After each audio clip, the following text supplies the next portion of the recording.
Paxlavanın hazırlanması. 400 qram ilıq süd, 200 qram əridilmiş kərə yağı, 2 ədəd yumurtanın ağı sarısını üzünə saxlayırıq, əlavə edirik. Yavaş-yavaş qarışdırırıq.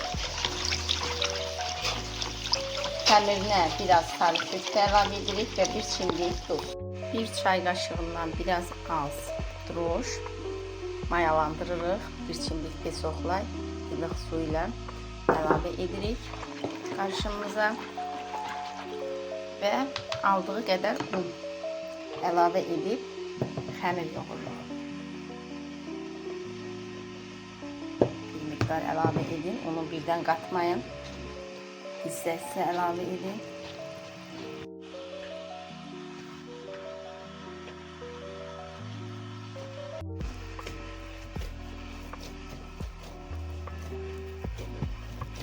Elə yapışmayan yumuşaq xəmir.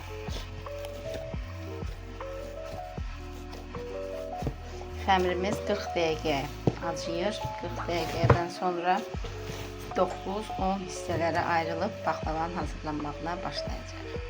Hələ ki 40 dəqiqə acımağa gedir.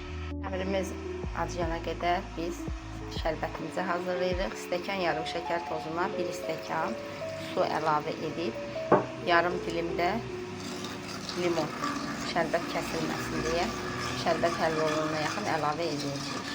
Stəkanımızın ölçüsü də 200 mg-dir.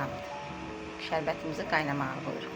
Paxlamızın içliyi üçün yarım kilo qoz ləpəsi və yarım kilo şəkər tozu. Biraz hil, bir paketdə və ya yarım paketdə vanilin əlavə edirik. Xəmirimizi hissələrə ayırırıq. 9-10, maksimum 11 gündə alınır və gündələri hazırlayıb tək-tək açmağa başlayacaq. Gündələrimizi unlayıb yaymağa başlayırıq. Təxminən yarım santimetr qalınlığında kündələrimiz, yuxalarımız alınır. Yuxaları da bildiyiniz üzrə riskə yerləşdiririk. Hər yuxadan sonra yağlayırıq əridilmiş kərə yağı ilə və toz ləpəsi içliyini hazırladığımız içliyi əlavə edirik. Bütün kündələr eyni boyda seçilir, amma birinci və bir də ən son yüz qabığına qoyacağımız kündə digərlərindən biraz böyük olur.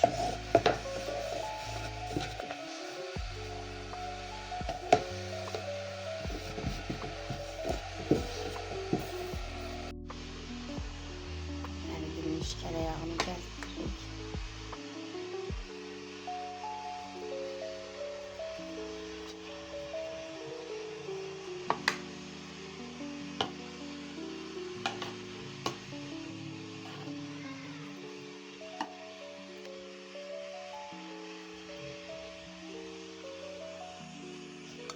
Sonra hazırlamış olduğumuz içlik yarım kilo qoz ləpəsi, yarım kilo şəkər tozu.